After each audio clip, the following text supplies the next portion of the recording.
आचार्य प्रशान्त भन्नुहुन्छ, अन्धकार आफैमा केही पनि होइन, प्रकाशको अनुपस्थिति नै अन्धकार हो।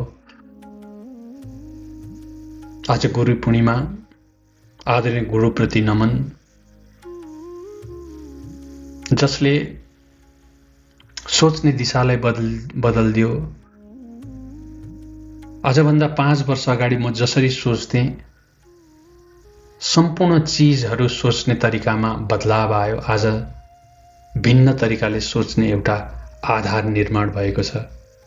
कबीर साहब भन्नुहुन्छ, राम तजु गुरु न बिसरौं, गुरु के सामु हरिको न निहारौं।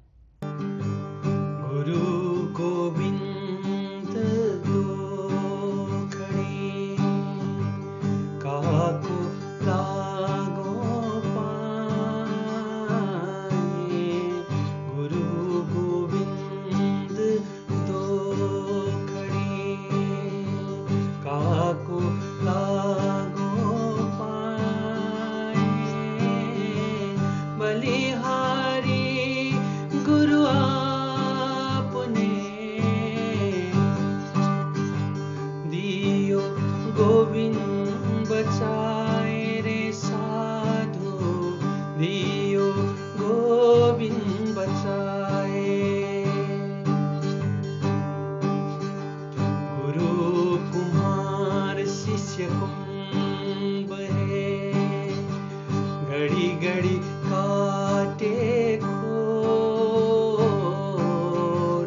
अंदर हाथ सहारा दे,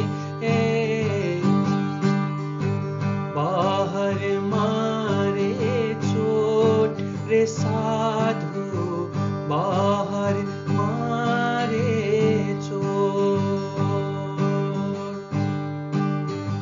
सतगुरु मिले तो सब मिला, ना तो मिले न कोई।